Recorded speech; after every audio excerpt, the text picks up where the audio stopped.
Bismillahirrahmanirrahim. Alhamdulillahi rabbil alamin. Ar-Rahmanir-Rahim. Maliki yaumiddin. Iyyaka na'budu wa iyyaka nasta'in. Ihdinas siratal mustaqim. Siratal ladzina an'amta 'alaihim ghairil maghdubi 'alaihim waladdallin. Amin. Kita baca surah Al-Kahfi ayat 1 hingga 10. A'udzu billahi minasyaitonir rajim. Bismillahirrahmanirrahim. Alhamdulillahilladzi anzala ala 'abdihil kitaba wa lam yaj'al lahu 'iwaja. قيما لينذر بأسا شديدا من لدنه ويبشر المؤمنين الذين يعملون الصالحات أن لهم أجرا حسنا ماكثين فيه أبدا وينذر الذين قالوا اتخذ الله ولدا ما لهم به من علم ولا لآبائهم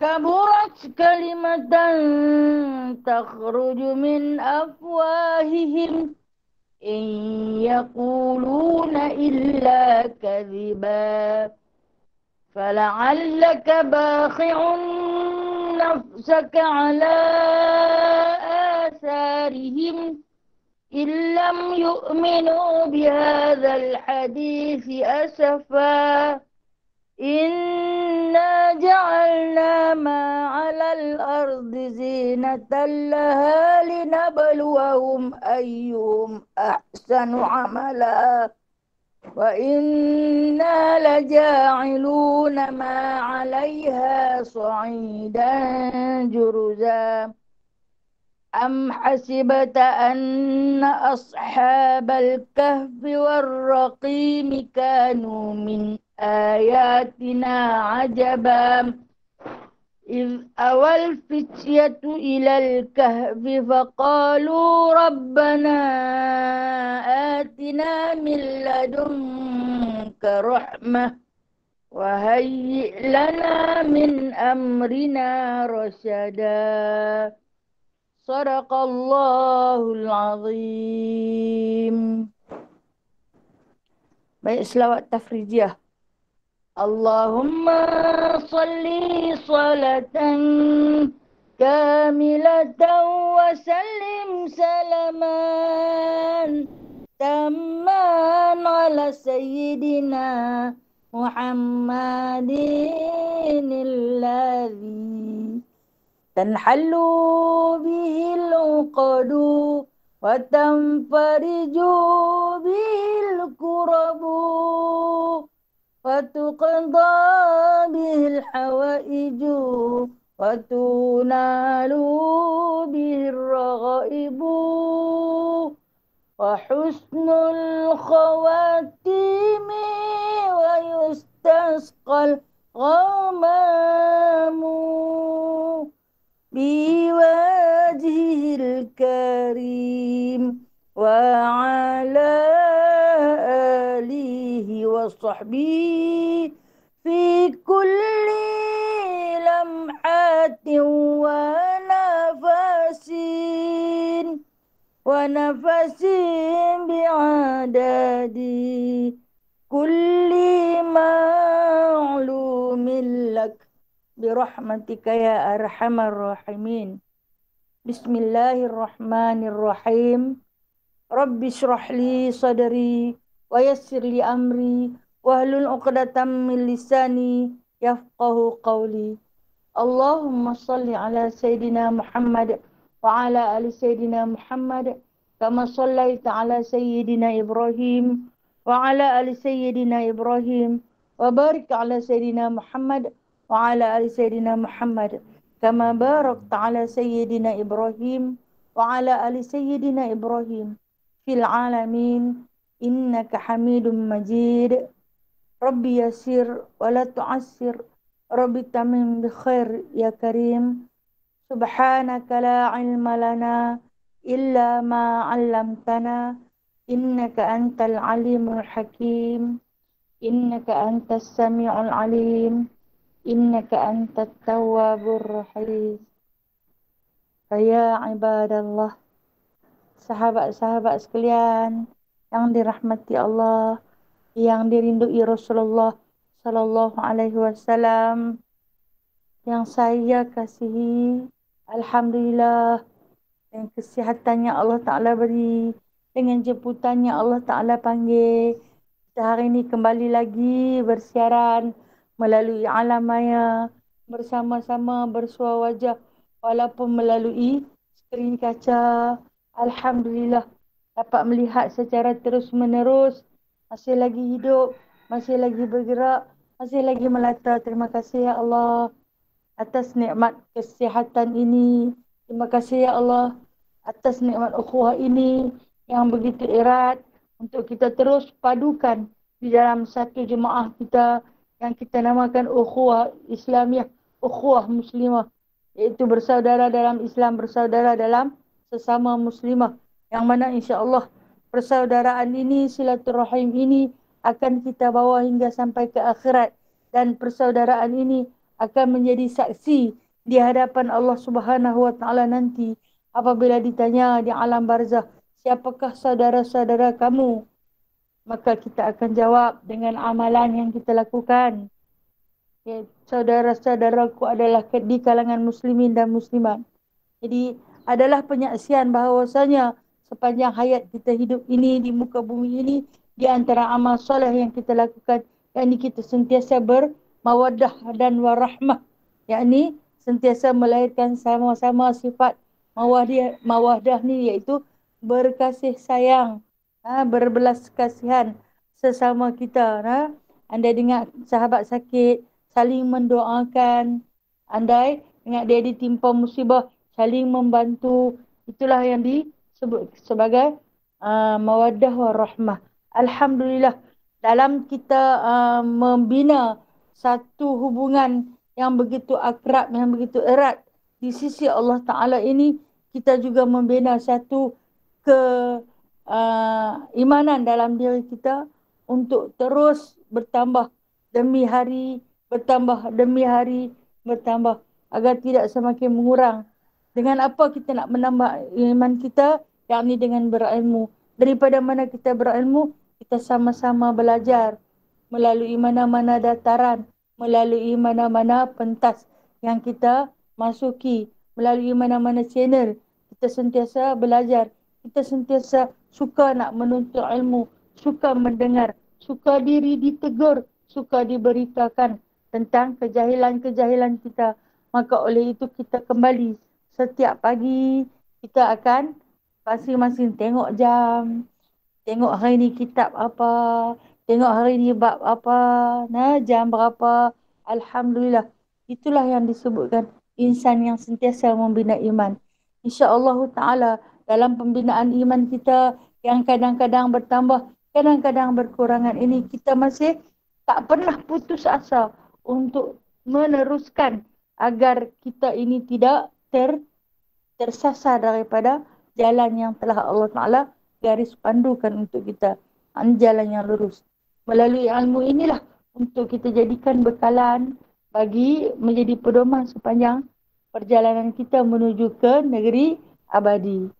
Jadi kalau dengan tak ada ilmu, kita susah nak berjalan. Ibarat orang yang berjalan dalam gelap, tak ada cahaya. Tergagal-gagal, terraba-raba.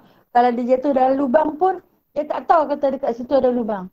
Tapi apabila kita ada ilmu ni, Apabila kita nak terjatuh dalam lubang, ada sahabat, di depan tu ada lubang. Ataupun mungkin kita tahu, kalau dah terjatuh dalam lubang, kita tahu macam mana jalan nak bangkit balik. Sebab dengan ilmu. Alhamdulillah, insyaAllah hari ini kita akan sambung pengajian kita dalam kitab hadis. Ini hadis Matan Nawawi, hadis yang ke-40 yang kita akan sambung hari ini, hadis yang ke-14. Yang ni hadis yang diberi satu tajuk yang begitu indah, sebab-sebab hukuman bunuh dalam Islam. Baik, kita tahu Islam itu terkenal dengan hududnya. Islam itu terkenal dengan hududnya. Bagi mereka yang tidak faham, mereka akan menentang hudud. Menentang hudud bermakna menentang hukum Allah. Menentang hukum Allah bermakna menentang Allah. Jadi, di mana hudud ini bukan Allah Ta'ala letakkan untuk menzalimi sesiapa. Bahkan hudud ini Allah Ta'ala letakkan di dalam Al-Quran adalah untuk memberi keadilan pada yang terkena zalim. Itulah sebab kenapa Allah Ta'ala menggaris pandukan hukum syariah Islam di dalam Al-Quran, yang mana tak dapat tidak kita sebagai orang Islam wajib beramal. Oleh kerana kita bukanlah di antara ketua pemimpin, maka kita akui, kita tak boleh baca, zalim ni, Islam ni zalim. Walaupun kita tak mengamalkan hukum hudud. Negara Malaysia tak mengamalkan hukum hudud, bukan bermakna kita, rakyatnya menolak. Bukan bermakna kita menolak. Jadi, kita tetap mengakui bahawasanya keadilan itu terbentuk dan terbina serta terlaksana melalui hukum hudud yang telah pun Allah Ta'ala letakkan dalam Al-Quran. Kita baca Quran, kita baca sampai ayat qisas, kita tak faham apa-apa. Kita baca siap dengan berlagunya, dengan taranumnya. Tetapi sayangnya kita tak tahu apa-apa. Bila dah kita tahu rupa-rupanya, di situ adanya hukum Allah yang maha adil. Allah Ta'ala tak pernah menzalimi sesiapa. Baik, kita masuk. Kita baca dulu hadis yang ke-14. An Ibnu Mas'ud radhiyallahu anhu qala. Qala Rasulullah sallallahu alaihi wasallam. La yahillu damu mri'in muslimin illa bi ihda thalath. As-sayyibu zani wa nafsu bin nafsi wa tariku li dinihi al-mufariqu lil jama'ah. Rawahul Bukhari wa Muslim. Maksud hadis daripada Ibnu Mas'ud radhiyallahu anhuma, ia berkata, Rasulullah sallallahu alaihi wasallam telah bersabda, tidak halal darah seseorang Islam itu kecuali dengan salah satu daripada tiga. Yakni apa dia? Yang pertama, janda yang berzina. Kemudian yang kedua, jiwa dengan jiwa. Dan yang ketiga, yang meninggalkan agamanya, yakni murtad, terpisah dari kumpulan. Diriwayatkan oleh Bukhari dan Muslim. Baik. Kita kena ambil faham yang mana dimaksudkan oleh baginda sallallahu alaihi wasallam bagi menghuraikan hukum bunuh balas di dalam Islam. Di dalam Islam ada satu perkara yang Allah Ta'ala tetapkan, Allah Ta'ala wajibkan mengikut had-had. Ataupun dalam erti kata hudud. Hudud ni had-had. Kita manusia, sesama manusia, tidak boleh sewenang-wenangnya membunuh sesama sendiri tanpa sebab. Darah manusia memang terpelihara, dijaga, diharamkan daripada melakukan pertumpahan darah sesama manusia. Memang diharamkan. Kita tak boleh sewenang-wenangnya. Kita nak pergi tangkap orang yang bukan Islam. Katalah kita tak suka dekat orang yang bukan Islam. Dengan sebab dia pun tak sembah Allah, tangkap terus bunuh. Tak boleh. Manusia itu dipelihara darahnya. Dan terutama sekali di kalangan orang Islam. Darah mereka dipelihara. Maksud dipelihara, dijaga, jangan sampai menumpahkan darah sesuka hati. Kalau kata pukul pun, dibalas pukul balik. Itu yang dia kata, asinu bisinu bil anfi bil anfi. hidung dengan hidung, telinga dengan telinga, mata dengan mata, mulut dengan mulut. Apa juga yang kita lukai kepada dia, contoh kata berkelai, tarik telinga, putus sudah telinga dia. Maka di sini adanya hukum qisas. Dia kena mai balik, cabut pula telinga kita. Sebab kita pula telinga dia sampai terkeluar, dia pula mai qisas kita balik. Waktu tu kita tak boleh buat apa-apa kerana Islam mengharuskan untuk dilakukan qisas. Yang ini perbuatan itu dibalas dengan perbuatan yang sama. Sebanyak mana darah ditumpahkan, maka sebanyak itulah dibalas kembali. Ini dikatakan hudud itu ialah satu hukum yang menegakkan syariat keadilan kepada seluruh umat sejagat. Yang mana dia kata, kalau darah itu dipeliharakan, tapi di sini disebut oleh baginda sallallahu alaihi wasallam ada 3 golongan yang dihalalkan. Kan kalau kita baca la yahillu, tak halal. Maksud tak halal ni tak boleh ditumpahkan darah mana-mana Islam sekalipun. Kecuali di sini ada istisna dia panggil boleh nak tumpah darah, boleh nak bunuh. Siapa dia? Bi ihdas salas. Salah satu daripada 3 jenis makhluk ni. Boleh kita tumpah darah mereka, boleh kita bunuh mereka, boleh kita lakukan perkara-perkara yang sepatutnya dilakukan. Apa dia? Yang pertama, as-sayyibuz zani. Yang dimaksudkan janda yang berzina. Baik. Maksud di sini janda yang berzina bukan dikhususkan hanya untuk janda semata-mata. Tulis catat di situ. Kalau kata duda berzina tak apakah? Duda pun tak boleh lah. Duda pun tak boleh dah. Yang dimaksudkan sini janda berzina ni orang yang berkahwin melakukan zina. Tulis macam tu. Orang yang sudah berkahwin melakukan zina. Apabila orang yang dah berkahwin melakukan zina, maka halal darah dia ditumpahkan. Maksud halal darah ditumpahkan, dia hendaklah dihukum bunuh. Dengan cara yang bagaimana? Dengan cara direjam dengan batu sampai mati. Selagi tak mati, selagi itulah dilakukan hukuman tersebut. Yang diberitakan, yang diceritakan di antara hukum hudud yang dilakukan, hendaklah diletakkan pesalah-pesalah tersebut di bahagian simpang-simpang. Simpang 4, simpang 3, tempat orang lalu lalang. Yang orang selalu lalu lalang. Lalu ditanam ataupun diikat seseorang yang melakukan kesalahan itu di tengah-tengah simpang itu.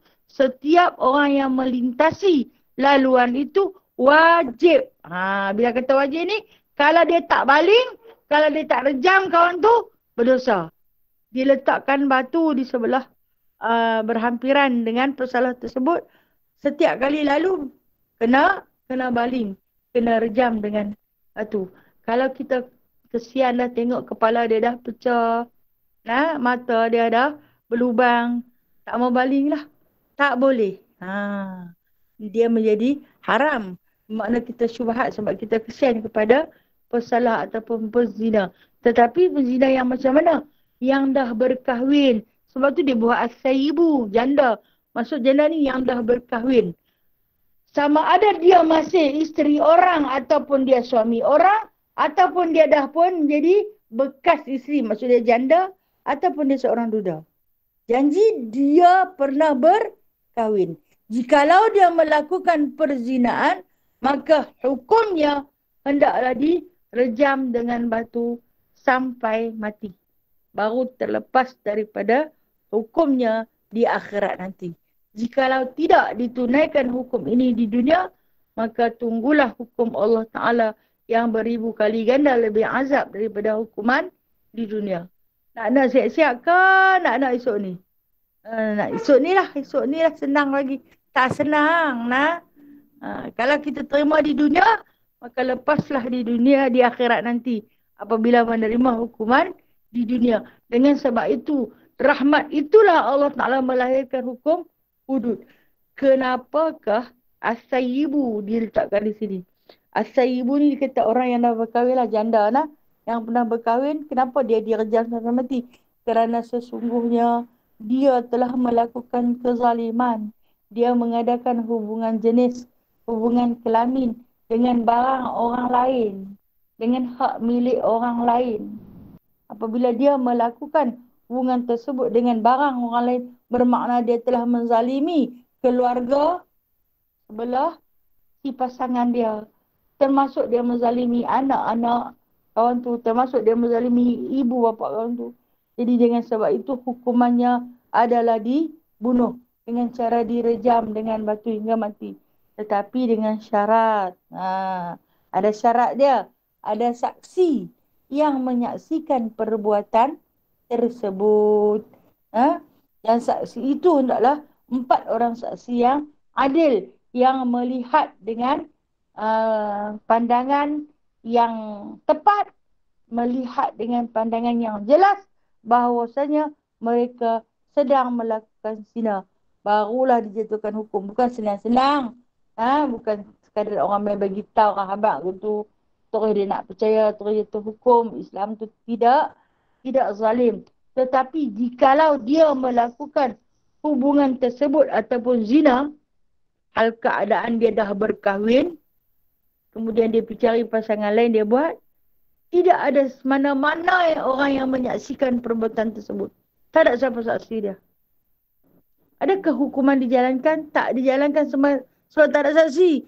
Tetapi jikalau hadirlah si pelaku tersebut, dia main hadir, dia mengaku, dia buat, dia kata sekian-sekian tempat begini-begini dia buat, maka dijatuhkan hukuman. Sebab walaupun tak dibawa 4 orang saksi, tetapi dia mengaku. Pengakuan dia itu hendaklah di hadapan 4 orang saksi. Barulah dijatuhkan hukuman tersebut. Dibunuh dengan cara direjam dengan batu sampai mati. Azab lah. Bukan mudah lah kalau baling dengan batu ni nak mati tu. Kalau kata bunuh sekali tikam. Kalau digantung sekali gantung. Tetapi kalau kata rejam dengan batu sampai mati, dia mengambil sedikit masa untuk mati. Kadang-kadang sampai berhari-hari. Selagi orang duk lintas kena pi. Dia pi pungkuk tu, dia balik pungkuk jalan tu, pi baliklah dia kena buat. Tak dapat tidak. Dan orang ramai apabila tahu di situ adanya pesalah melakukan zina, maka kena lintas jalan tu.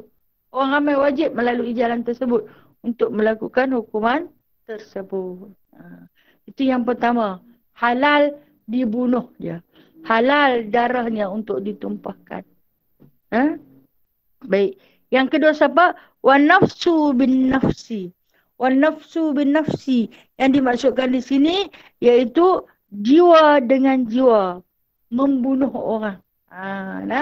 Bunuh orang. Bunuh orang dengan cara zalim. Membunuh dengan cara zalim. Maksudnya dia ambil hukum sendiri. Dia meletakkan hukum sendiri, geram sangat. Geram sangat dekat kawan ni. Marah sangat dekat dia. Tangkap bunuh bang. Senang. Ataupun mungkin rahsia dia tak boleh nak tutup. Tangkap dia, bunuh. Atau bagi dia makan racun. Atau perbuatan-perbuatan yang selain daripada tersebut menyebabkan satu jiwa itu mati kerana perbuatannya. Itu dia kata nafsi bin nafsi. Nafsu bin nafsi. Jiwa dengan jiwa. Hukumnya hendaklah dibalas bunuh. Macam mana cara dia dibunuh? Katalah dia dibunuh dengan cara ditetak kepalanya. Macam itulah juga dibalas bunuh. Menetak kepalanya. Siapa yang tukang nak main bunuh ni? Hakim ke? Bukan hakim tapi waris. Waris si mati. Menuntut keadilan dengan cara dibalas bunuh. Kalaulah kata waris kata tak apalah, saya maafkan perbuatan dia kerana Allah. Mudah-mudahan dia bertaubat. Maka kata Allah, itulah yang terlebih baik. Memaafkan perbuatan tersebut kerana kita lebih bertakwa kepada Allah. Maka menempatkan si mati yang dibunuh dengan zalim itu di dalam syurga. Hasil daripada kemaafan yang terlahir daripada waris tersebut. Maka diampunkanlah dosa-dosa orang yang mati dan dosa-dosa orang yang hendak dibalas bunuh itu diampun oleh waris. Dan Allah Subhanahu wa taala yang Maha Pengampun, Maha Pengasih lagi Maha Menyayang, maka menerima pengampunan tersebut. Kata Allah, memaafkan itu adalah terlebih baik. Tapi kalau tak maaf, waris dia kata, saya nak keadilan. Saya hendak macam mana dia buat kepada bapa saya, kepada anak saya, kepada mak saya nak dia pun dihukum sedemikian juga. Maksud dia, wa nafsu bin nafsi. Jiwa dibalas dengan jiwa. Kami sakit, kami sedih, kami derita kehilangan orang yang kami sayang, dibunuh tanpa sebab, diniayai dan sebagainya. Maka hendaklah dilakukan sedemikian. Walaupun bunuh itu bunuh tanpa sengaja. Contohnya, katalah kita pergi berburu. Kita pergi berburu dalam hutan. Kita tengok dalam hutan tu ada pergerakan. Kita sangkakan binatang buruan. Tapi rupa-rupanya orang. Kita pun tembak. Tembak mati. Pergi tengok, ingatkan binatang buruan. Rupa-rupanya orang. Bila kita dapati di situ adalah orang, walaupun kita bunuh tanpa sengaja, tetap kena hukum. Hukum apa? Wa nafsu bin nafsi. Jiwa dibalas dengan jiwa. Entahlah yang pergi tu dia nak pergi cari ulam dalam hutan tu. Dia tengah duk kutip ulam. Pemburu ni sangka di situ adanya binatang buruan, dia pun tembak. Tembak mati rupanya orang. Dia tetap, walaupun tak sengaja. Hukum Allah suruh dibalas dengan bunuh juga. Dengan sesungguhnya jiwa dibalas dengan jiwa. Dan itu yang kedua. Yang pertama tadi kita kata orang yang melakukan zina. Yang dah berkahwin melakukan zina. Yang kedua orang yang membunuh. Dan yang ketiga apa ni? Darah mereka halal ditumpahkan. Boleh ditumpahkan. Apa dia? Wattariku lidinihi al-mufariqu lil jama'ati. Apa dia? Iaitu yang meninggalkan agamanya, yakni murtad. Terpisah dari kumpulan. Maksud terpisah dari kumpulan tu kalau kita tengok nota kaki dia yang bawah tu. Bila seseorang itu telah murtad dalam Islam, maka bererti ia telah terpisah dari agama yang dianut oleh kumpulan Islam. Termasuklah juga golongan yang keluar daripada kumpulan Islam. Walaupun mereka tidak murtad. Seumpama golongan khawarij, tukang-tukang bid'ah, yang penghalang kebenaran, pengacau-pengacau dan sebagainya. Maka golongan-golongan itu adalah halal darah mereka. Yang pertama dia fokuskan dulu kepada murtad. Apa maksud murtad itu? Yang meninggalkan agama Islam. Yang keluar daripada jemaah Islam. Islam ini dia satu jemaah. Kita Islam satu rumpun. Sebab itu apabila Islam disakiti, walaupun duduk di hujung dunia, orang Islam dia akan turut sama rasa sakit. Sebab apa? Islam itu terbina dengan kasih sayang. Rasa sakit sangat. Kenapa sakit? Bukan orang buat daya kita. Tapi saudara kita yang disakiti. Ia ibarat sedaging. Dicubit paha kanan, paha kiri, terasa sakitnya, azabnya. Maka Islam itu terlalu sensitif apabila dia disakiti. Apabila saudara dia disakiti. Dia sentiasa terpanggil untuk menghulurkan bantuan. Sekurang-kurangnya doa. Macam kita duduk dengan sahabat-sahabat kita yang terkesan hari ini. Dengan banjir, kita punya lahirlah perasaan belas kasihan. Kita berdoa pada Allah. Kita bermunajat pada Allah. Melakukan solat-solat hajat. Dengan di samping itu kita kirimkan bantuan yang berbagai bentuk berupa jenis. Bantuan yang dikirimkan tak putus-putus. Bukan sedikit yang mereka dapat. Hingga kepada sampai satu tahap. Mereka jadi dah sampai terlampau banyak. Ada satu rumah tu, dia tunjuk dia dapat berah saja sampai boleh buka kedai runcit. Punya banyak dia dapat berah. hasil daripada pemberian orang ramai. Kalau macam tu dia boleh jual balik beras tu nah, dia jual beras tu dengan duit tu dia boleh beli barang-barang keperluan yang dia kehendaki. Jadi kita hadut jauh ni tak payah beli beras no. Kita kirim duit hantar api. Kesian dengarlah saudara-saudara kita.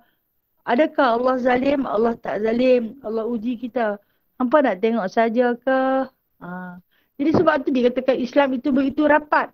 Begitu kukuh ikatan mereka. Maka jikalau ada salah seorang daripadanya at-tariku lidini yang meninggalkan agamanya, meninggal keluar mufaraqah lil jamaah, keluar daripada jemaah Islam. Hukumnya hendaklah dia dibalas bunuh. Kena bunuh. Yang mana murtad ini mengikut pada satu pendapat. Pendapat ini adalah pendapat Imam Malik. Orang yang murtad ini hendaklah terus dibunuh. Terus dibunuh.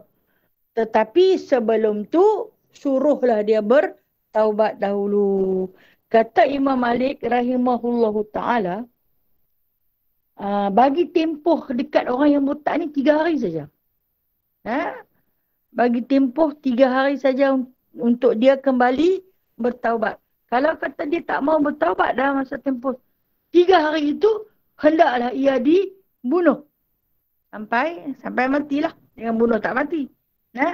Baik itu bagi pendapat Imam Malik. Maka bagi pendapat Imam Syafi'i, dibunuh serta-merta.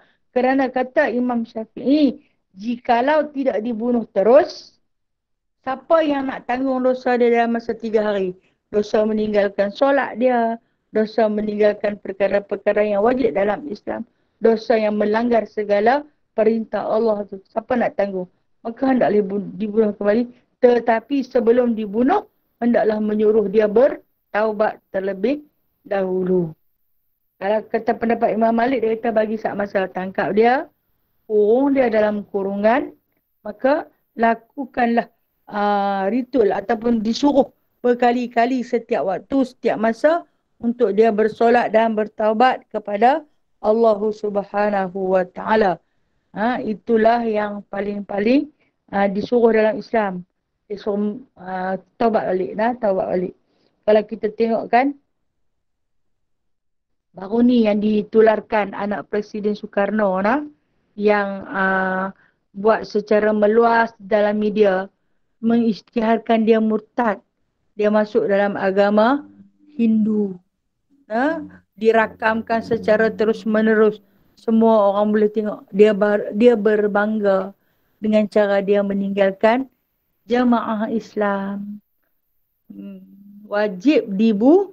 Wajib dibunuh. Tapi dia dijaga Penjagalah dia, takut orang-orang Islam nanti tangkap bunuh. Sebab apa? Dahlah hang murtad, hang isytihar pada dunia pula. Yang kamu dah pun keluar daripada Islam. Kemudian ada salah seorang selebriti Malaysia yang isytihar dalam media, dia dah keluar daripada Islam. Begitu mudah kamu lapaskan perkataan yang sedemikian. Dengan sebab apa? Sebab orang Islam ni tak sporting, orang Melayu ni suka mengatal begini. Baik keluar Islam.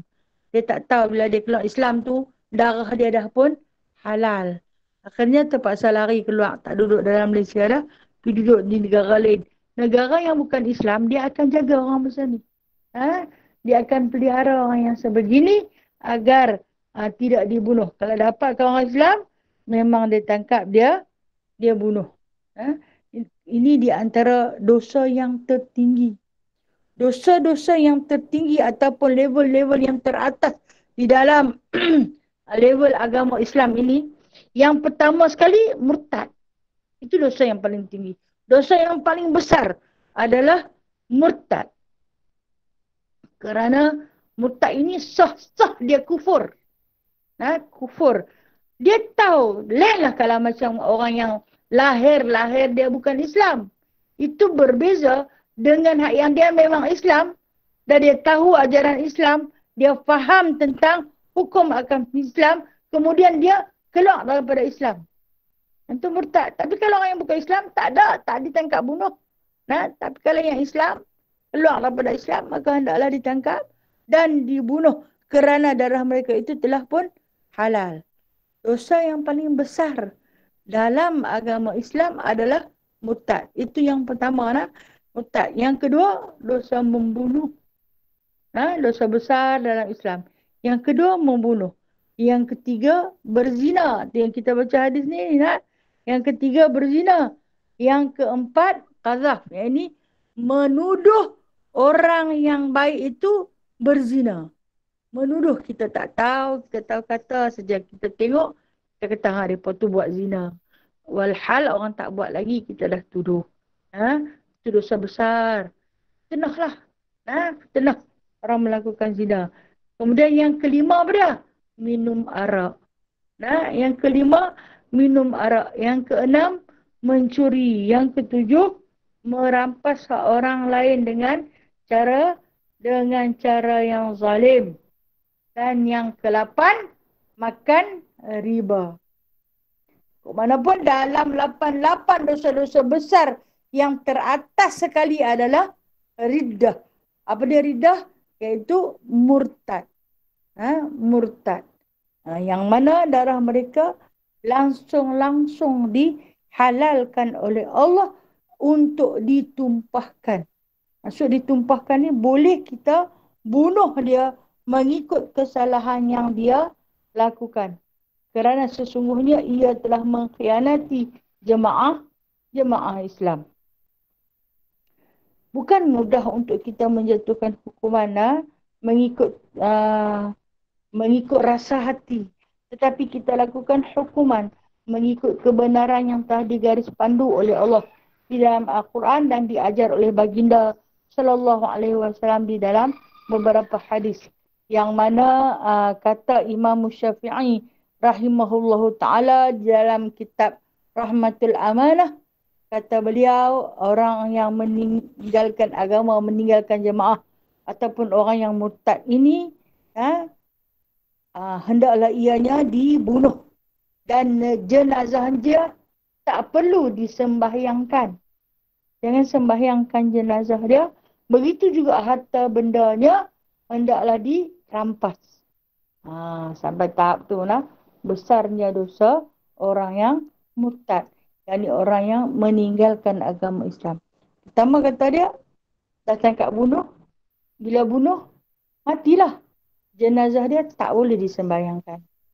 Bila jenazahnya tak boleh disembahyangkan, dia tidak boleh dikebumikan di tanah perkuburan Islam. Dia kena diletak di tanah perkuburan yang bukan Islam. Dan kemudian, jikalau ianya memiliki harta benda dan harta bendanya itu hendaklah dirampas untuk kemaslahatan perjalanan agama Islam. Inilah yang dikatakan oleh Imam Syafi'i rahimahullahu ta'ala. Dan dosa ini dilakukan juga kepada orang-orang yang murtad. Orang murtad ni memang sah-sah dia akan tinggalkan solat. Itu kata Imam Syafi'i. Kata Imam Hanafi. Kata Imam Hanafi, ianya akan dipenjarakan di dalam penjara. Kemudian lepas 3 hari baru dibunuh. Tetapi dosa orang yang meninggalkan solat, dia tak murtad tapi dia tak mau solat. Suruh dia sembahyang, dia tak mau. Suruh macam mana pun dia tak mau. Dia sendiri kata dia tak mau sembahyang. Dia tak mau. Pasal apa? Dia malah ke, dia segan ke, dia apa-apa, dia tak mau sembahyang. Maka kata Imam Hanafi, orang macam ni boleh kita jatuhkan hukuman seperti orang riddah. Dia jadi seperti orang murtad. Ini kata Imam Hanafi, kita tangkap dia, bubuh dalam kurungan. Yang ini bubuh dalam penjara. Maka kita hukum dia sampai mati. Tapi bukan hukum bunuh. Hukum dia duduk dalam penjara sampai mati. Bukan penjara seumur hidup dah. Penjara dihukum, dijatuhi hukuman penjara sampai mati. Sampai dia sembahyang lah. Walaupun dia dah sembahyang, dia akan mati dalam penjara dengan keadaan dia bersolat. Itulah. Itu Imam Hanafi lah. Dia cukup jaga. Kalau yang melanggar hukum-hukum Allah, melanggar hukum-hukum Islam. Dan begitu juga dengan pendapat Imam Ahmad Ibn Hanbal. Ataupun lebih mudah kita sebut nama dia Imam Hanbali. Ya? Imam Hanbali juga berpendapat sedemikian. Orang yang murtad hendaklah ditangkap dan dibunuh, jenazahnya tidak disolatkan dan hartanya dirampas. Kalau dia ada rumah, dia ada tanah, dia ada kereta, dia ada kapal terbang, dia ada perniagaan, keseluruhannya dirampas. Menjadi hak Islam dan boleh orang Islam ambil melakukan segala bentuk aktiviti ataupun perkara-perkara yang berpandukan kepada kebaikan. Boleh guna harta rampasan tersebut. Dihalalkan diambil hartanya sampai macam tu. Itu pendapat Imam Ahmad Ibnu Hanbal untuk orang yang riddah, untuk orang yang keluar daripada agama Islam. Kenapalah Islam membenci sangat-sangat orang yang keluar daripada agama Islam? Sebab dia dah tahu, dia dah tahu hukum hakam, dia dah faham apa yang wajib, apa yang haram, apa yang mustahil, apa yang harus, tapi dia masih tetap melakukan perbuatan tersebut. Bermakna dia adalah orang yang khianat. Orang khianat patutnya dibunuh terus-menerus. Dan yang kemudian dia kata darah dan nyawa orang Islam adalah dihormati. Orang Islam ni memang dihormati. Amat dijaga. Membunuh tidak boleh dilakukan dengan sesuka hati.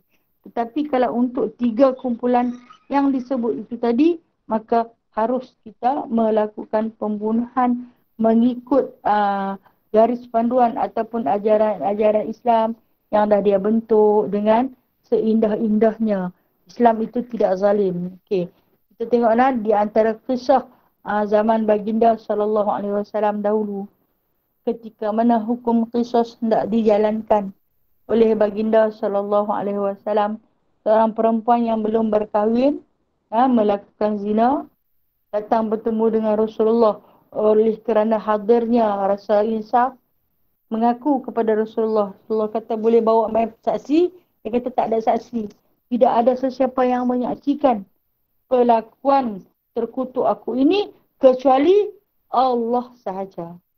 Jadi dia kata dia mengaku kepada Allah yang dia melakukan zina. Akibat daripada perbuatan hinanya itu, maka hingga mengandungkan dia. Apa jawab baginda sallallahu alaihi wasallam? Nabi tak suka nak pandang pun dekat muka dia, tak tengok pun muka dia. Nabi bagi isyarat, Nabi suruh dia balik. Baliklah kamu. Bertaubatlah. Kenapa Nabi buat macam tu? Nabi benci. Nabi benci pada perbuatan tersebut. Nabi kata balik dan bertaubatlah kepada Allah.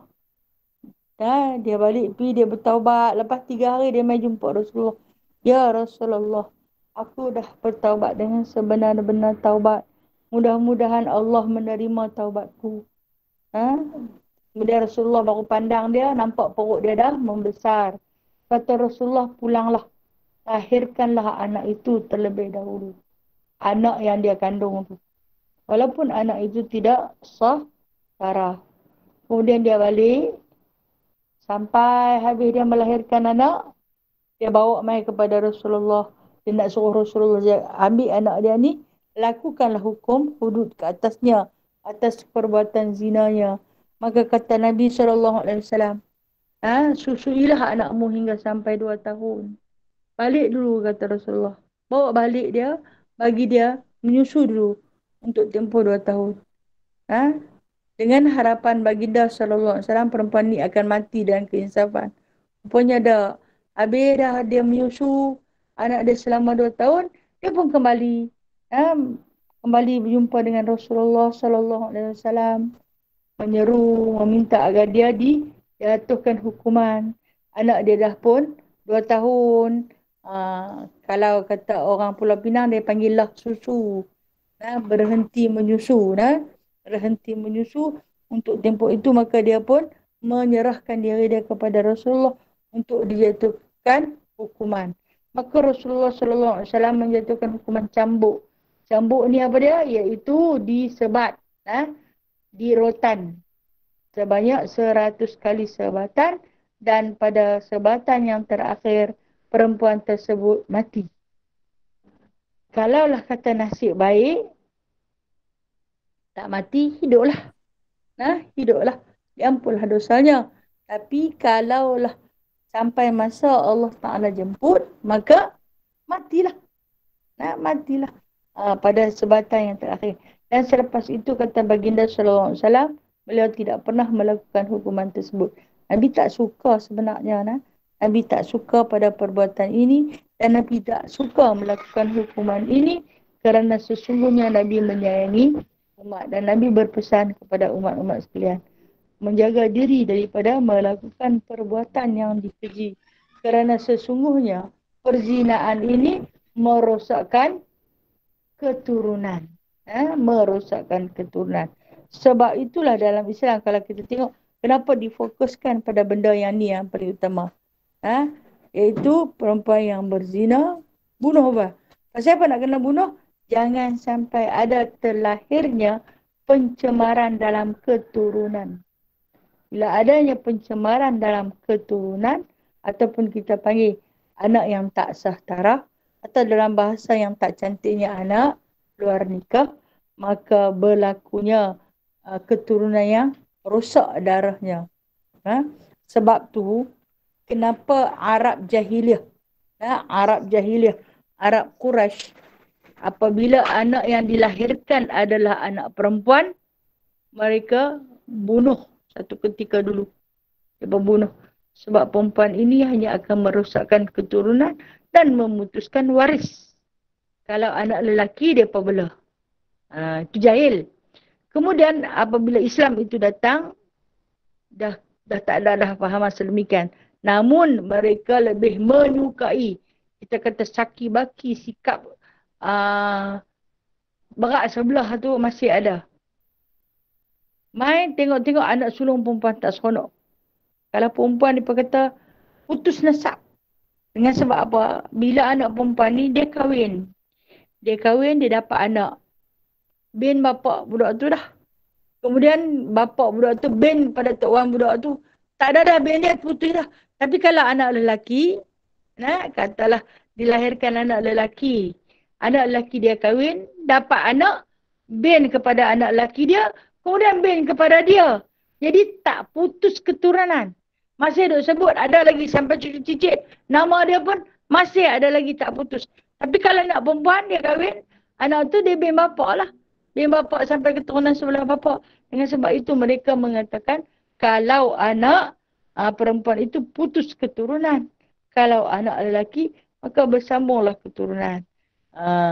Ni fahaman orang-orang jahiliah. Dengan satu cara, tak mau bagi putih keturunan, bila lahirnya anak perempuan, dibunuh, ditanam hidup-hidup. Kerana apa? Kerana itu adalah tindakan ataupun perbuatan masyarakat-masyarakat yang melakukan kejahilan. Dengan sebab tak faham dalam beragama. Itulah yang disebut. Okey, kalau kita kata kesimpulan ataupun khulasah daripada hadis ni, dapatlah kita fahami bahawasanya berzina bagi orang yang berkahwin ataupun yang disebut muhsan ini adalah halal untuk ditumpahkan darah mereka.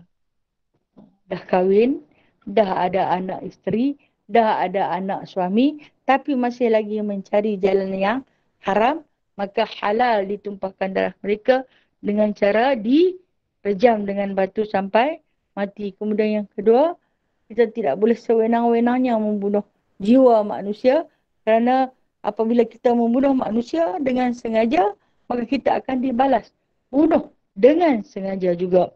Kemudian yang ketiganya, darah kita akan halal untuk ditumpahkan apabila kita meninggalkan agama Islam. Ini agama yang telah pun Allah Ta'ala wajibkan. Inna dina indallahil Islam. Sesungguhnya agama di sisi Allah adalah agama Islam. Kerana Islam ini sangat-sangat menjaga kehormatan, menjaga nyawa, menjaga agama. 3 benda ni. Kesimpulannya 3 benda ni. Dalam Islam, dia jaga agama, dia jaga kehormatan, dia jaga nyawa. Ini kepentingan. Dalam hidup kita pun macam itulah hari-hari yang kita duk jaga. Pertama, jaga agama kita. Sebab tu awal-awal kita bangkit, kita solat. Nah, kenapa kamu bersolat? Awak tak sembahyang lepas sarapan pagi. Pasal apa sebelum sarapan? Kenapa celik-celik mata? Tak kena sembahyang. Kadang-kadang tengah tidur pun bangkit kena sembahyang. Kan kita dah buat tahajud sepertiga malam tu. Kenapa? Kerana Islam itu memelihara agama. Itu yang paling utama. Dia pelihara agama. Yang keduanya, jaga nyawa. Jangan mudah-mudah ditumpahkan darah. Jaga nyawa. Jaga nyawa tu apa? Itu yang kita dah ambil pemakanan. Ambil minuman. Kita dah ambil makanan kesihatan. Kan biasanya kalau kata kita beli makanan kesihatan ataupun makanan-makanan tambahan, kita akan dinasihatkan sebelum ambil apa-apa sarapan pagi, makan dia dulu. Makan ubat ni dulu. Minum ubat ni dulu. Sebab apa? Sebab dia nak suruh jaga nyawa. Bila nyawa kita sihat, bila badan kita sihat, maka agama akan terpelihara lah. Itu di dalam Islam. Kemudian yang ketiga, disuruh jaga keturunan. Jangan sesekali melakukan perzinaan. Kerana sesungguhnya apabila diri kita terjebak dalam perzinaan sekali, maka akan berikut-ikutanlah generasi yang terkebawah. Jadi dia suruh jaga 3 benda. Jaga agama, jaga nyawa, jaga keturunan. Itulah Islam. Islam itu dipandang pada sudut maruahnya yang tertinggi. Sebab tu kita orang perempuan, Islam suruh kita tutup aurat. Jaga aurat. Kerana apa? Di sebalik aurat itu adalah maruah kita. Jadi kalau yang buka bermakna dia membuka maruah dia sendiri. Kalau yang menutup dia, menutup maruah dia. Dia jaga hasil-hasil kemaluan yang mana yang Allah Ta'ala haramkan untuk diperlihatkan menjadi tontonan umum. Kerana sesungguhnya Allah Ta'ala tidak pernah redha pada perbuatan menontonkan aurat-aurat kita pada umum. Pada orang ramai. Tak boleh lah. Walaupun kita tangkap gambar. Katalah dulu-dulu waktu kita jahil, kita pernah bergambar. Dulu-dulu gambar bukan dalam handphone tu. Gambar yang kita kena pergi cuci. Gambar tu gambar tak pakai tudung dulu-dulu. Sekolah dulu, hak yang dulu kena pakai skirt, kerat lutut tu ke. Ataupun kita tangkap gambar rambut kita afro tu, hak tinggi tu.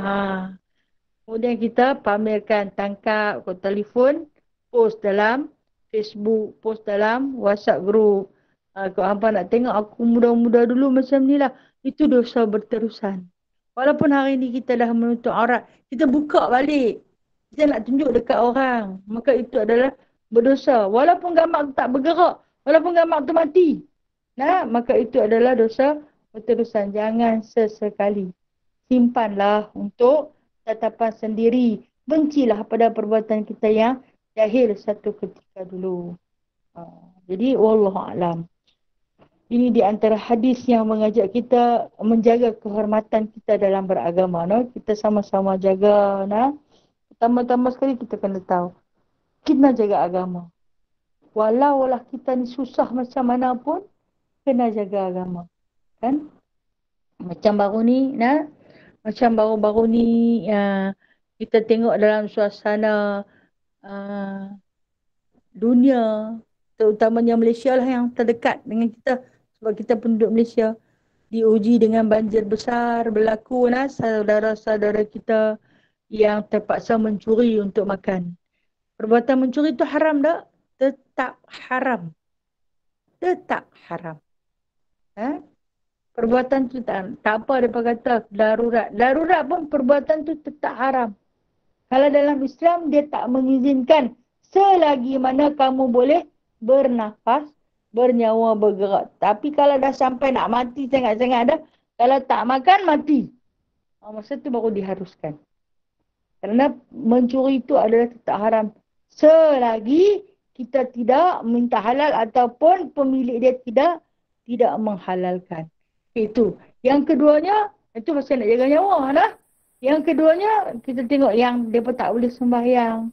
dengan sebab terlantar begitu lama pada tempat-tempat tinggi atas bumbung ke atas pokok ke atas bukit dalam suasana yang tak mengizinkan untuk mereka bersolat. Contoh dia, tak ada air, pakaian tak sempurna, wudunya tak ada. Tapi solat itu tetap wajib. Tetap wajib. Bersolat dengan cara kita menghormati waktu. Kalau kata tak boleh rokok, tak boleh sujud pun tak apa. Macam mana kata duduk tersandak di dinding, tersandak di dinding lah. Kalau kata duduk terpeluk di pokok lah. Bersolat itu tetap wajib. Tidak lagi menggugurkan. Dia pun tak payah semayang. Baju tak ada. Bahkan dalam Islam ni dia punya suruh jaga agama. Walaupun katalah kita satu hari nanti tak ada pakaian. Bertelanjang. Namun kefarduan solat tak gugur. Tetap kena sembahyang dalam keadaan bertelanjang. Atau kita hanyut dalam air. Duduk dalam air. Duduk terapung-apung sampai dekat leher dalam air. Masuk waktu, kena sembahyang. Wajib sembahyang. Sembahyang cara dalam air. Tak adalah rokok dan sujudnya. Tapi pada sekian-sekian waktu yang diwajibkan, contoh kata masuk fardu, zuhur, kena sembahyang. Yang dikatakan Islam itu jaga sungguh-sungguh pada agamanya. Wallahu a'lam. Itu bukan soalan. Ada saudara-saudara sahabat di sana yang nak bertanya, silakan. Assalamualaikum Ustazah. Waalaikumsalam warahmatullahi. Silakan siapa? Saya daripada Kuala Terengganu ni. Daripada Terengganu. Ya. Ya, insya-Allah silakan. Nak tanya tu macam hukum orang yang murtad tadi kan. Kalau masa kata dia tu tak sengaja, dia tercakap macam seolah macam dia keluar daripada agama Islam tu, tapi dia tak sengaja. Macam dia jahil lah, kadang dia jahil. Okey. Itu kalau ikut daripada pendapat Imam Syafi'i tadi, kalau dia terus bunuh. Dia terus tobat, mana masa tu juga tobat, mana kalau dia tobat tu kena hukum bunuh juga ke? Okey, baik. Terima kasih. Mengikut pendapat Imam Syafi'i tadi, dia kata suruh bertaubat terlebih dahulu. Kalau dia tak mahu taubat, baru kita bunuh dia. Kata dia pula tercakap oleh kerana jahil. Terlajak cakap. Kita suruh dia bertaubat dahulu. Bila dia bertaubat, dia mau bertaubat dan dia mengaku di atas ketelanjuran dan kejahilannya dia bertaubat. Maka terpelihara kembali darahnya. Kalau kata mengikut Imam Malik tadi, dia kata biar sampai 3 hari. Kalau Imam Syafi'i kata bunuh terus. Tapi dengan syarat hendaklah suruh dia bertaubat. Kalau dia tak mau taubat, baru bunuh terus lah tu.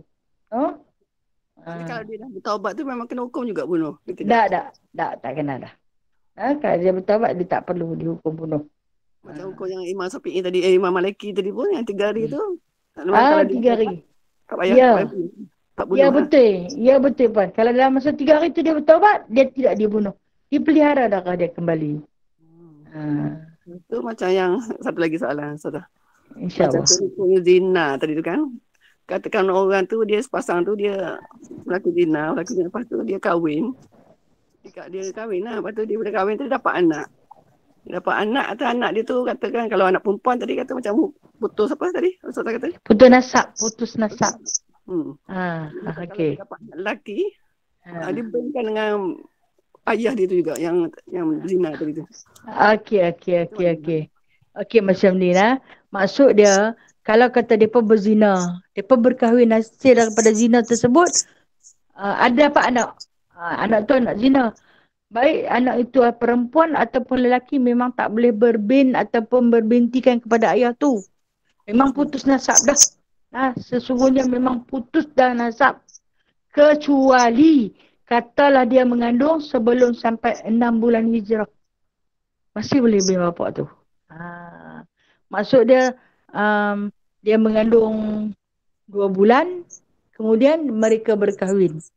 Maka boleh berbin ataupun berbintikan kepada bapa tersebut.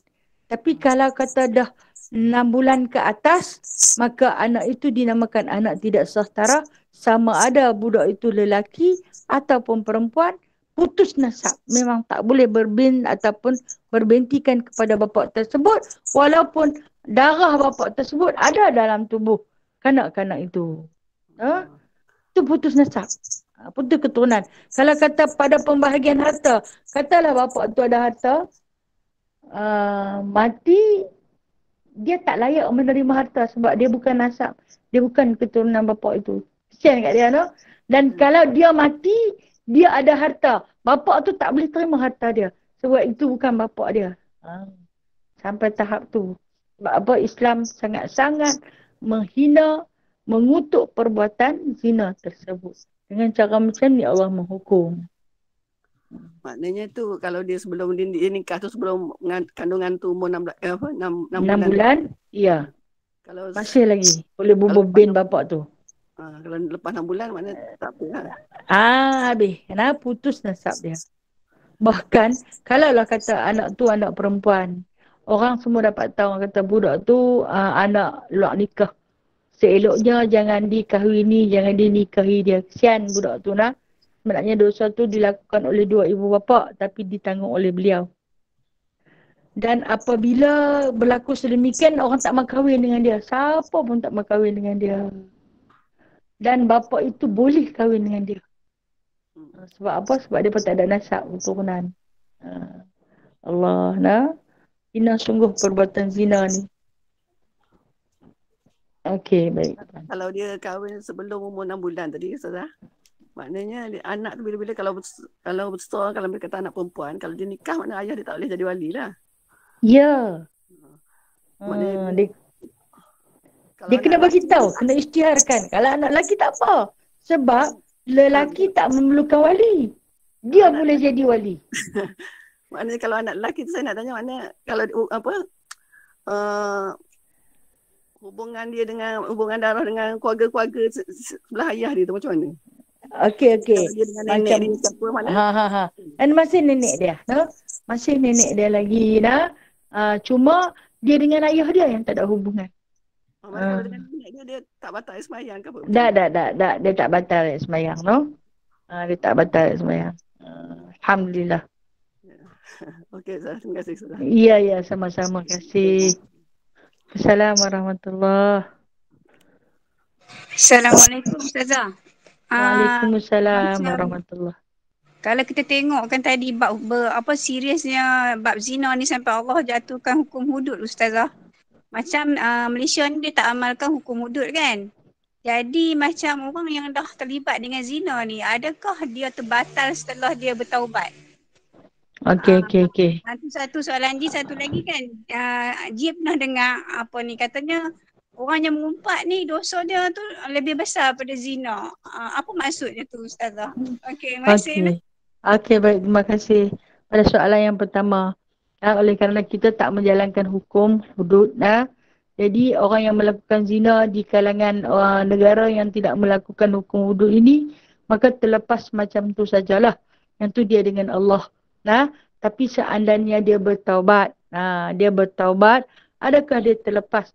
Walaupun bertaubat, kalau orang melakukan zina dengan sebenar-benar zina yang dia lakukan, maka walaupun dia bertaubat, dia tetap kena jalankan hukuman tersebut.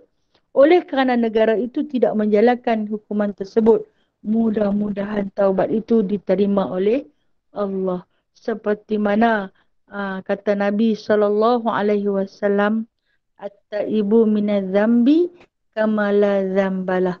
Orang yang bertaubat daripada dosa, maka dia dianggap seperti dia tidak ada apa-apa dosa. Itu di antara yang Nabi bagi tahu.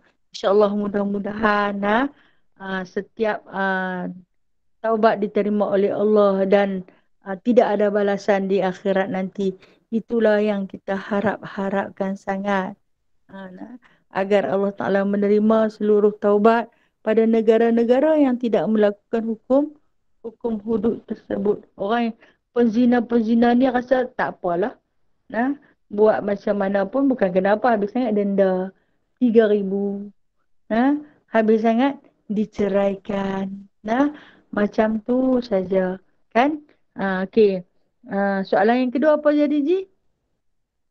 Nyambak katanya mengumpat tu dosa dia lebih Okey. daripada Mengumpat itu dosa dia lebih daripada berzina. Kan? Macam mana pula cerita mengumpat itu dosa dia lebih daripada berzina? Okey. Kalau berzina ni, dah nampak dah perbuatan zina tu keji, hina. Semua kata Tapi hak yang si pengumpat tu lebih keji, lebih hina daripada orang melakukan zina tersebut. Dengan sebab dia melakukan zina, kalaulah kata dia bertaubat dengan sebenar-benar taubat, dia dimuliakan oleh Allah Ta'ala. Tapi kalau orang yang mengumpat ni, dia bukan nak taubat sampai tahap tu. Maka dosa dia lebih dahsyat daripada orang berzina. Pasal apa? Dia akan kata sampai bila-bila. Depa tu dulu macam ni, dia akan terus-terusan. Sementara orang yang berzina ni, kalau kata dia bertaubat, dia tak mahu kenang dah benda itu. Sebut pun dia tak mahu dah. Dia memang menyesal sungguh-sungguh. Tapi kalau orang yang mengumpat ni, sampai bila-bila dia mengata. Dia akan kata sampai bila-bila. Perkara yang sama. Na'udzubillah min zalik. Sebab tu dosa mengumpat ni dia lebih besar daripada dosa berzina. Dosa fitnah itu lebih besar daripada dosa orang membunuh. Adakah dia pernah kena kejam dengan batu? Tak ada lah. Yang pengumpat ni tak kena lah kejam dengan batu sampai mati. Tapi dia akan direjam oleh Allah Ta'ala di akhirat nanti. Itu hukumnya. Okey. Tadi ada satu soalan masuk dalam mesej. Dia tanya, anak yang tak sah taraf, apa dia, macam mana aurat dia dengan keluarga di sebelah bapa dia. Okey. Apabila keluarga dia di sebelah bapa dia, bapa tu memang dah boleh dikatakan terpisah daripada nasab dengan dia. Terpisah daripada nasab dengan dia. Maka macam mana dengan tok mak menakan di sebelah sana? Adakah batal ataupun tidak? Maka pendapat Imam Syafi'i mengatakan tidak batal. Aurat dia macam kita dengan mahram kita. Tetapi bagi pendapat Imam Malik, batal, putus nasab dan keturunan. Dia dengan bapa dia pun batal, dia kena jaga aurat. Dia dengan ahli keluarga, pak menakan dia, tok wan dia di sebelah bapa dia pun, dia kena jaga aurat dan dia sentuh, batal wuduk. Itu pendapat Imam Malik. Kata pendapat Imam Syafi'i tidak batal. Wallahu a'lam. Assalamualaikum Ustazah, satu soalan. InsyaAllah. Waalaikumsalam. Bila murtad, hukum dia bunuh kan Ustazah? Bila kita syirik dengan Allah sampai kita meninggal dunia tu macam mana pula? Okey, baik. Itu je. Kalau murtad kena bunuh. Kalau syirik, yang ni bahaya ni lah. Kalau murtad dibunuh, dia dah nampak terang-terang dah. Syirik ni dia dalam hati. Dia adalah melibatkan akidah. Sampai mati dia buat syirik. Maka ianya dihukum sebagai kafir. Bahkan lebih besar daripada kafir. Cuma dia tidak ada hukuman bunuh pada dia. Hukuman orang syirik ni macam hukuman orang fasik lah. Tak ada hukuman dilakukan, melainkan mereka itu dikutuk dan dilaknat oleh Allah, oleh malaikat dan para rasul. Hukuman orang syirik sama seperti hukuman orang fasik. Fasik. Perbuatan mereka itu. Syirik ini dia percaya Allah juga. Macam fasik lah. Dia percaya Allah juga. Tapi dalam masa yang sama dia buat kerja-kerja yang kurafat. Benda yang terkutuk. Maka tidak ada hukuman untuk mereka kecuali diletakkan di dalam neraka yang paling-paling rendah sekali. Yang paling-paling terkebawah sekali di sisi Allah SWT di akhirat nanti. Wallahu a'lam. Terima kasih Ustazah. Alhamdulillah. Assalamualaikum Ustazah. Waalaikumsalam warahmatullahi wabarakatuh. Ustazah, baru ni ada viral yang berapa orang ustaz ke atau business woman tu ada mengatakan bahawa Allah itu jisim. Itu macam mana pada Pak Ustaz, adakah mereka tu murtad? Terima kasih Ustazah. Okey, baik. Terima kasih. Kita tak boleh nak letak mereka tu murtad selagi mereka tak istilah mereka murtad. Cuma kita boleh mengatakan mereka itu rosak akidah, ataupun kita boleh hukumkan mereka itu di antara orang yang terkeluar daripada Islam. Sebab apa? Mereka tak istihar. Mereka wajib ke atas mereka untuk bertaubat dan kembali bersyahadah apabila mengatakan Allah Ta'ala itu berjisim. Maksud berjisim ni kita dah samakan Allah dengan kita lah. Berketul. Berbentuk. Walhal Allah Subhanahu Wa Ta'ala tak macam kita. Kan dah disebut laisa kamitslihi syai'. Tak sama sikit pun walaupun sebesar debu. Tak sama. Siapa hampa nak berbual berjisim? Tapi bila mereka menghukumkan yang sedemikian, maka keadaan itu menyebabkan akidah mereka rosak. Bila akidah mereka rosak, adakah mereka murtad? Mereka tidak diisytiharkan murtad selagi mereka tak isytihar dengan mereka murtad. Jadi kita tak boleh lebih bunuh mereka. Cuma akidah mereka itu rosak di sisi Allah. Dan macam masalah syirik dan juga fasik itu tadi. Itu permasalahan mereka. Ada hujah-hujah tertentu yang menyebabkan mereka berkata sedemikian. Hari ini kita bila kita belajar, kita jumpa macam-macam pendapat baru. Lagi mereka mengaji, lagi tinggi pengajian mereka, lagi merepek mereka bagi fatwa. Jadi kita semakin rasa takut.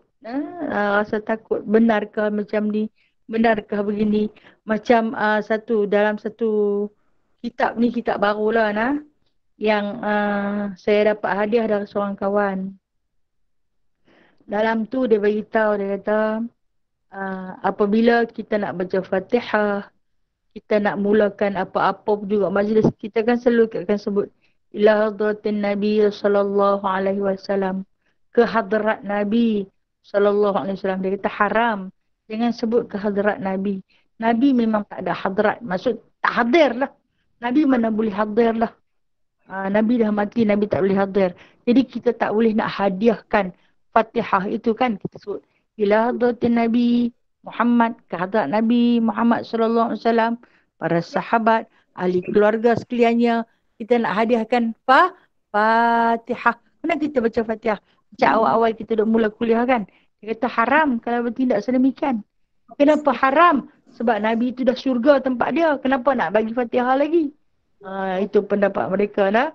Jadi kalau kata dapat kitab tu kepada orang yang jahil, dia percaya. Lalu jangan bagi apa dah lah. Yasin jangan baca, tahlil pun jangan. Macam-macam sangat pendapat hari ini. Allah minta lindung daripada Allah, daripada perbuatan-perbuatan atau perkara-perkara yang menimbulkan fitnah dalam beragama. Wallahu a'lam. Assalamualaikum Ustazah. Waalaikumsalam warahmatullahi. Ya. Silakan. Tadi Ustazah kata anak lelaki yang tak sah taraf, kalau ada harta, kalau dia meninggal, ayah dia tak boleh ambil. Ya. Kan? Ya, betul. Macam mana dengan ibu dia ataupun orang yang memelihara dia dipelihara orang lain? Kalau dia berharta, boleh ke? Okey. Baik, terima kasih. Dia dengan ibu dia tak putus. Ibu dia boleh ambil harta dia, dan orang dia katalah dia dipelihara oleh keluarga angkat. Kan? Keluarga angkat boleh dah ambil? Ya, keluarga angkat dia boleh mengambil 1.3%, 1/3 daripada hartanya boleh diambil oleh keluarga angkat. Kalaulah kata dia buat hibah, dia kata tak apa, dia bagi keseluruhannya pada keluarga angkat, maka keluarga angkat dia berhak untuk mengambil hartanya, kerana walaupun dia tidak ada nasab keturunan dengan keluarga angkat tersebut, tetapi sekurang-kurangnya keluarga angkat tersebut tidak merosakkan nasab dia. Tolong ambil, pelihara dan jaga dia. Ibu dia dapat, keluarga angkat dia dapat. Wallahu a'lam. Terima kasih Ustazah. Ya, sama-sama.